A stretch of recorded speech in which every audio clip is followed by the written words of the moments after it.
Hi friends, Sabna മലയാളത്തിന്റെ ഏറ്റവും പുതിയ വീഡിയോയിലേക്ക് എല്ലാവർക്കും സ്വാഗതം. ഇന്ന് അവിടെ വന്നിട്ടുള്ളത് രണ്ട് സീരീസുകൾ നിങ്ങൾക്ക് പരിചയപ്പെടുത്താൻ വേണ്ടിയിട്ട്, രണ്ട് ഹിന്ദി സീരീസുകൾ നിങ്ങൾക്ക് പരിചയപ്പെടുത്താൻ വേണ്ടിയിട്ടാണ്. ഒന്ന് ക്രൈം ത്രില്ലറാണ്, ഒന്ന് റൊമാൻറ്റിക് ത്രില്ലർ വിഭാഗത്തിൽപ്പെടുന്ന സീരീസ് ആണ്. ഏതൊക്കെ സീരീസുകളാണ് നോക്കാം നമുക്ക്. അതിൽ ഒന്നാമത്തെ സീരീസ് എന്നുള്ളത് സീരീസിന്റെ പേര് വരുന്നത് ഡൽഹി ക്രൈം എന്നാണ് സീരീസിന്റെ പേര് വരുന്നത്. മൂന്നാമത്തെ സീസണാണ് ഈ ഒരു സീരീസിന്റെ. ഈ ഒരു സീരീസിൽ എന്താ പറയാ, ഫസ്റ്റ് സീസണിൽ നിർഭയ കൊലക്കേസായിരുന്നു. അതായത് ആ ഒരു ഡൽഹി ബസ്സിൽ നിന്നും പിന്നെ ക്രൂരമായി റാപ്പ് ചെയ്ത ആ ഒരു സംഭവം ഉണ്ടല്ലോ, ആ ഒരു സംഭവത്തെ അടിസ്ഥാനമാക്കി എടുത്തൊരു സീരീസ് ആയിരുന്നു ഫസ്റ്റ് സീസണിൽ വന്നിരുന്നത്. സെക്കൻഡ് സീസണിൽ വന്ന സമയത്ത് ചഡ്ഡി ബനിയൻ ഗ്യാങ് എന്ന് പറഞ്ഞ ആ ഒരു സംഭവം, അതായത് രാത്രി കാലങ്ങളിൽ ഒറ്റയ്ക്ക് താമസിക്കുന്ന വൃദ്ധരായവരുടെ വീട്ടിൽ കയറിയിട്ട് അവിടുന്ന് അവരെ കൊന്നിട്ട് മോഷ്ടിക്കുന്ന ഒരു സംഘം ആൾക്കാരുടെ സംഭവമായിരുന്നു. അതായിരുന്നു സെക്കൻഡ് സീസണിൽ വന്നിരുന്നത്. ഒക്കെ പിന്നെ റിയൽ ഇൻസിഡന്റിനെ ബേസ് ചെയ്തുകൊണ്ട് എടുത്ത പിന്നെ സീസണുകളായിരുന്നു, സീരീസുകളായിരുന്നു. ഇപ്പൊ മൂന്നാമത്തത് വന്നിട്ടുള്ളത് 2012 ബേബി ഫലക് എന്ന് പറഞ്ഞ ഒരു കേസിനെ അടിസ്ഥാനമാക്കിയാണ് മൂന്നാമത്തെ സീസൺ വന്നിട്ടുള്ളത്.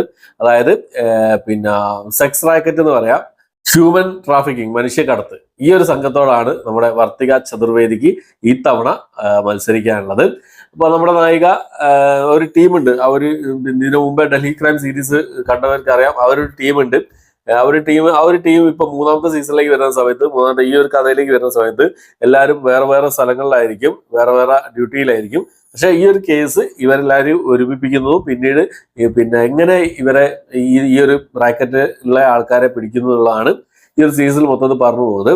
ഒരു ക്യാറ്റ് ആൻഡ് മൗസ് പ്ലേ ആണ് പിന്നീട് പറയുന്നത്. അതായത് പിന്നെ വില്ലന്മാർ ആരാണ് എന്നുള്ള കാര്യങ്ങളൊക്കെ നമുക്ക് ആദ്യമേ തന്നെ കാണിച്ചു തരും. അവരിലേക്ക് ഇവരെങ്ങനെ എത്തിപ്പെടുന്നു എന്നുള്ളതാണ് ഈ സീരീസ് പറയുന്നത്. ആ മറ്റു സീസണിലൊക്കെ ഇങ്ങനെ തന്നെയായിരുന്നു, അതേ ശൈലി തന്നെയാണ് ഇതിലും പിന്തുടർന്നിട്ടുള്ളത്. അപ്പോൾ ഫസ്റ്റ് സീസണും സെക്കൻഡ് സീസണും തേർഡ് സീസണും എടുത്ത് നോക്കുകയാണെങ്കിൽ ഫസ്റ്റ് സീസൺ ആയിരുന്നു ഹൈ ലെവലിലുള്ളത്. വലിയ കുഴപ്പമില്ലാത്ത രീതിയിലുള്ള സെക്കൻഡ് സീസൺ ആയിരുന്നു. എനിക്ക് നല്ലോണം ഇഷ്ടപ്പെട്ട സെക്കൻഡ് സീസൺ. ഫസ്റ്റ് സീസണിന്റെ അത്ര ഇരുന്നില്ലെങ്കിലും സെക്കൻഡ് സീസണും കൊള്ളായിരുന്നു. പക്ഷെ തേർഡ് സീസണിൽ വരുന്ന സമയത്ത് ഒരു ജസ്റ്റ് വൺ ടൈം വാച്ചബിൾ ആയിട്ടാണ് എനിക്ക് ഈ ഒരു സീരീസ് തോന്നിയിട്ടുള്ളത്.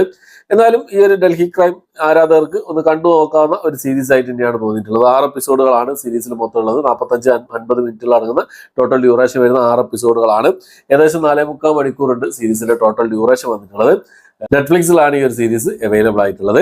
ഇതിനോടൊപ്പം തന്നെ കണ്ടവരുണ്ടെങ്കിൽ നിങ്ങളുടെ അഭിപ്രായങ്ങൾ കമന്റ് ബോക്സിൽ രേഖപ്പെടുത്താൻ ശ്രമിക്കുക. ഡബ്ഡ് വേർഷൻ അവൈലബിൾ ആണ്, തമിഴ് അടക്കം. മലയാളമല്ല, തമിഴ്, തെലുങ്ക്, ഹിന്ദി ഭാഷകളിലായിട്ടാണ് ഈ ഒരു സീരീസ് അവൈലബിൾ ആയിട്ടുള്ളത്.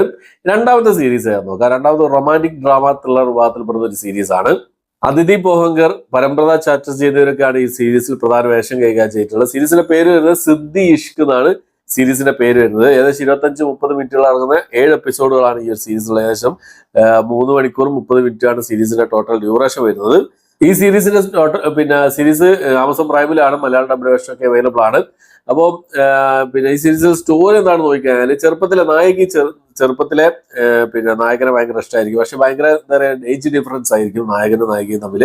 അപ്പോൾ ഒരു ക്രഷായിരിക്കും, ഭയങ്കര ക്രഷായിരിക്കും. പക്ഷെ ഒരിക്കലും പിന്നെ ഈ നായകൻ ആത്മഹത്യ ചെയ്തു എന്നറിയാണ്. പക്ഷെ എന്തിനാണ് ആത്മഹത്യ ചെയ്തത്? ശരിക്ക് പിന്നെ സ്ത്രീകൾക്ക് വേണ്ടിയൊക്കെ പോരാടുന്ന ഒരാളായിരിക്കും. അത് ആത്മഹത്യ ചെയ്യില്ല എന്നുള്ള ആ ഒരു ഉറച്ച വിശ്വാസത്തിലായിരിക്കും നമ്മുടെ നായിക. അപ്പോൾ നായകന്റെ ഈ ഒരു മരണത്തെ തുടർന്ന് ആരാണ് ഇതിന് പിന്നിൽ, പിന്നെ കൊലപാതകമാണോ എന്നുള്ള കാര്യങ്ങളൊക്കെ അന്വേഷിച്ചു പോവുകയാണ് നമ്മുടെ നായിക. അപ്പോൾ എവിടെ എത്തി, ആരാണ് കൊന്നത്, എന്തിനാണ് കൊന്നത്, കൊലപാതകം തന്നെയാണോ ഇത് എന്നുള്ള കാര്യങ്ങളൊക്കെ, നമ്മുടെ നായകന്റെ ശരിക്കുള്ള സ്വഭാവം എന്താണ് എന്നുള്ള കാര്യങ്ങളൊക്കെ കാണിച്ചു തരുന്ന ഒരു സീരീസാണ്. മൊത്തം 7 എപ്പിസോഡുകളാണുള്ളത്. ഏകദേശം 3.5 മണിക്കൂറാണ് ടോട്ടൽ ഡ്യൂറേഷൻ വരുന്നത് ഈ സീരീസിന്റെ. ജസ്റ്റ് വൺ ടൈം വാച്ചബിൾ, അത്രേ ഈ സീരീസിന് എനിക്ക് തോന്നിയിട്ടുള്ളൂ. കുറഞ്ഞ ടൈമുള്ള ഓരോ എപ്പിസോഡ്, അതുകൊണ്ട് പെട്ടെന്ന് കണ്ടു തീർക്കാവുന്ന ഒരു സീരീസ് ആയിട്ട് എനിക്ക് തോന്നിയത്. വലിയൊരു സംഭവമായിട്ട് എനിക്ക് തോന്നിയിട്ടില്ല ഈ ഒരു സീരീസ്. എന്നാൽ കണ്ടു നോക്കുക. ഇതിനോടൊപ്പം തന്നെ കണ്ടവരുണ്ടെങ്കിൽ നിങ്ങളുടെ അഭിപ്രായം കമന്റ് ബോക്സിൽ രേഖപ്പെടുത്താൻ ശ്രമിക്കാം.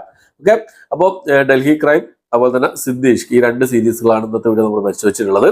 അപ്പോൾ നിങ്ങളുടെ അഭിപ്രായങ്ങൾ എന്താണ്, ഈ 2 സീരീസുകളെ കുറിച്ചുള്ള നിങ്ങളുടെ അഭിപ്രായങ്ങൾ എന്നുള്ള കമന്റ് ബോക്സിൽ രേഖപ്പെടുത്താൻ ശ്രമിക്കുക. ഓക്കെ, അപ്പോൾ എത്രയാണ് ഇന്നത്തെ വീഡിയോ ഇഷ്ടപ്പെട്ടെങ്കിൽ ലൈക്ക് ചെയ്യാൻ, ഷെയർ ചെയ്യാൻ, സബ്സ്ക്രൈബ് ചെയ്യാൻ മറക്കാതിരിക്കാം. പുതിയൊരു വീഡിയോ ആയിട്ട് വരുന്നതായിരിക്കും.